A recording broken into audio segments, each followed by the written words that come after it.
It made me so freaking mad. Because I was like, the whole CS letter is like, the church has lied to you. You've been deceived. You've been lied to. They're dishonest. They're not accurate. And I was just like, you did the freaking same thing. Like, but you didn't do it to help me. You did it to hurt my faith.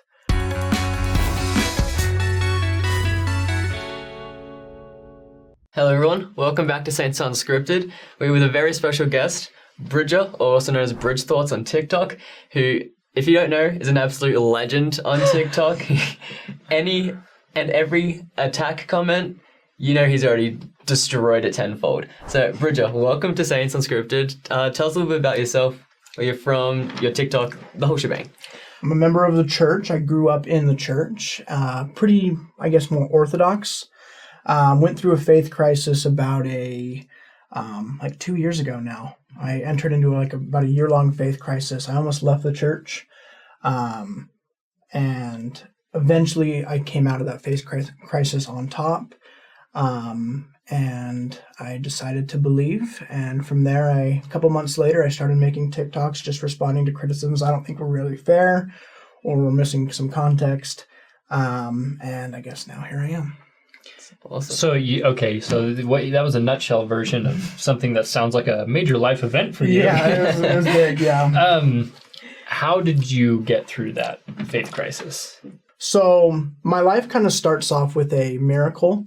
When I was born, my doctor had an impression to take me out 3 weeks early, and my cord was wrapped around my neck, and I would have died another day if I was still in there. Wow. So naturally, my faith in God was big growing up, right? My life is, for some reason, I'm alive today. And so I grew up in the church, kind of in the same standard of like, okay, you can rip out conference talks and put them in your scriptures, that idea. That's the narrative I had about the church growing up. I went on my mission, I built that narrative. Yeah, came home from my mission, got married, life was on the right track. And I remember the first thing that we have the shelf analogy, right? The idea of the shelf. And the first thing that I would say cracked my shelf was a big deal for me was good people in the church. It was one of the biggest parts of my testimony. And I came to realize that some of the people I really looked up to my entire life weren't that great at the end of the day, you know? And I feel bad saying it. But people who they cared more about being judgmental, more about them being kind.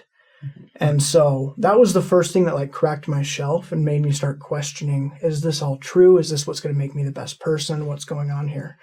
And so then I started like kind of following more progressive ideas in the church and learning about those ideas. And I remember I came across a post, and it was a collection of past prophets and apostles and kind of indefensible things that they said about race. And for someone who grew up with the idea of like conference talk, scripture, right? Yeah. That just hit me over the head, really. I remember I almost it was hard to breathe for a little bit as I read through it, because it was the first time in my life I couldn't justify it. I just had to admit it was wrong. But I didn't think there was room in the truth of the church for them to be wrong about that. So that's what really not my shelf breaking moment, but that's what really hit me hard and made me start questioning things. And then from there, I made the probably poor decision to download TikTok. And probably poor decision. I mean, you guys know, if you go on TikTok in Utah, you're going to get a lot of ex-Mormon content. And so I started following all of it. I was like, you know what, I'm going to figure out if this is true or not. I wasn't sure at this point. So I started following all the ex-Mormon content that I could. And for months and months, my belief was getting less and less. My shelf was breaking more and more, shattering. And eventually it got to the point where I was like, I need to know if this is true or not. Like, let's just rip the Band-Aid off if it's not. So I pulled out the CES letter, read the whole thing in a day, in a couple hours. And I remember as I was reading it, I was like, holy crap. This is not true. Like, that's how he's really good with his words, right? You guys know about that. So I was like, holy cow, how did I believe this for so long? And there was a couple emotions I was feeling as I was reading it. One was part of me was kind of excited. I was like, okay, man, maybe I'll go to the store and get some alcohol after this. Maybe I'll smoke some weed or something, just like something crazy that I wouldn't have done before. So there's like a part of me that was like optimistic about the rest of my life, but then a part of me that was heartbroken, and then a part of me that was really, really sad. Yeah, so I read, and that basically my belief was gone. I would have, wanted to leave the church if there was a way for me to do that without making my wife too mad. So getting to that point, I no longer believed, and I was there for a little while.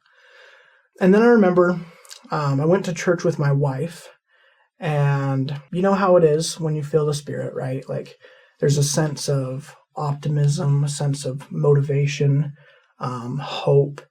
And I'm sitting in church, and I'm not really a believer at this point, but I feel that. The same feeling I have felt numerous times throughout my life. There's a little bit more out there. There's a little bit more. Give it another chance. So I start going to places like Fair Mormon, and I get frustrated because there's 20 different justifications for one criticism, and it's too much for me to comprehend, I'm reading articles, and I had a really hard time finding a place I could go to answer just basic questions that I had. There wasn't really I didn't know of a good place to go. But eventually, and it took a long time, longer than it should have, but as I was reading through Fair's reply to the CES letter, I came across the first book of Napoleon, as I'm sure you're aware. So we have like Jeremy's little like things between, like comparing direct paragraphs. Mm-hmm. And I remember Fair like expanded that and like showed it across like 20 pages. Showing what was kind of between the quotes. Like yeah, between the quotes. So like, yeah. I think you've done a video on it too. So, and that just like, I remember that pissed me off so, just sorry for the word, but it made me so freaking mad. Because I was like, the whole CS letter is like, the church has lied to you. You've been deceived. You've been lied to. They're dishonest. They're not accurate. And I was just like, you did the freaking same thing. Like, but you didn't do it to help me. You did it to hurt my faith. You did the exact same thing you're accusing them of. And it made me so mad. And from there, I just became like an animal.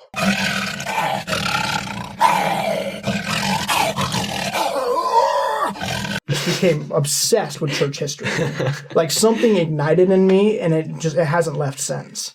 But it just, I found your Faith and Beliefs videos, watched every single one of them in like a day. Oh, dang. I was reading interpreter articles, laying in bed at night. I was listening to books all day long. I would play video games while listening to books. That was like my big thing. Oh my gosh. Yeah, I just became... You went hard. Yeah, I became rabidly obsessed with church history and doctrine and other religions and everything I could. Over time, it's about a month of like 100 hours a week probably of studying church history. A couple things I realized during that month. It was in October of 2021. I realized that one side was playing dirty, in my opinion. Sweep the leg.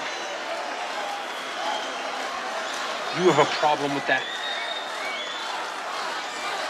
No, Sensei. They were not giving the full picture, quoting bad accounts to justify their rhetoric. And one side was trying their best.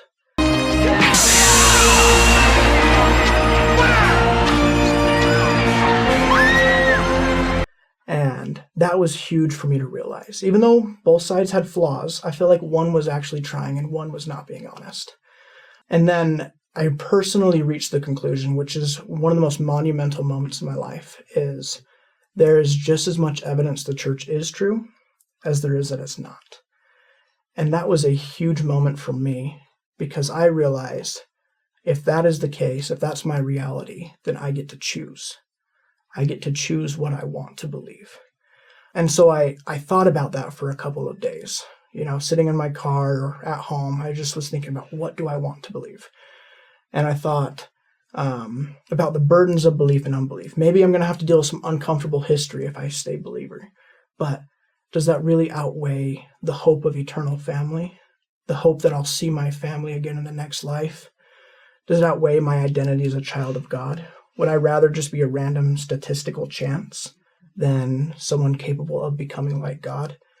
My eternal marriage, redemption of the dead, a world with miracles, angels, and visions, or a world without the magic of the gospel. I'm thinking about all these things, and what are the burdens on each side, and which burdens are heavier? And the big thing is I thought about my wife. And I thought about how much she believes. And I thought about, do I want to leave her in the church alone? Or do I want to live a happy, fulfilling life in the church? And I realized I would rather take the risk of being wrong about staying in the church than right about leaving it. So I made my decision to believe. I would rather believe in everything, the plan of salvation, than believing in nothing, just random chance. From there, I believe that God consecrated that decision. And what I mean by that is after I made my decision to believe, memories of spiritual confirmations came, that burning in the bosom, that hope, that optimism, that pull to become like Christ, to remember your covenants with him, to try to become like him, to see the good in the world. I believe those things came after my decision to believe. So that's a little bit of the story. Only after the trial of your faith, right? Yeah. That's interesting, that chronology there. Yeah. Wow, man, that's deep. That's some heavy stuff. Yeah. So, how has it been going for you since then? And how does this lead to your TikTok content? So after this, still I'm like rabidly obsessed with church history. I love it. It's my number one passion, my number one hobby. And so I'm just like learning over the next few months, studying every week. And eventually, I'm still on TikTok at this point because I appreciate all perspectives. I still want to hear people out regardless of what they believe or how they see things. I like to hear their arguments. Eventually, my wife was so sick of me talking about church history with her. My friends don't want to talk to me about it. Nobody wants to talk to me about church history. It's boring, I guess. So I was like, I need an avenue to let this hobby out. And so my motivations, I don't want to pretend like my motivations for going on TikTok were all holy, right? A lot of it was just kind of selfish reasons. I wanted a place to talk about my favorite hobby. I appreciate contention. It doesn't really bother me that much. So I love, you guys follow Dan McClellan, right? I do, yeah. Yeah. I don't know if I have clicked the follow button, but I know him, and I don't know him personally, but I know, you know what I mean. Yeah, I know what you mean. So I love Dan McClellan. I might be his biggest fan. And I love the way he responds to videos where he pulls them apart and shares his scholarly perspective as he clips parts of those videos. So that's kind of how I'm just going to do what Dan does, but for Mormonism. And we're just going to see how that goes. And so I just found a random LDS discussions video that kind of ticked me off, and I replied to it. I don't need to do that. My position is strong enough logically on its own. That is not my burden. However, I have seen you do all of those things. You have to go through and cherry pick history in order to paint a logical narrative. And it went well. I got 100 likes, and I was like, okay. So I just kept going, and my motivations at first, were a place to let out my hobby, a way to articulate arguments. I wanted to practice. I wanted how are these received? What is the pushback? What am I learning?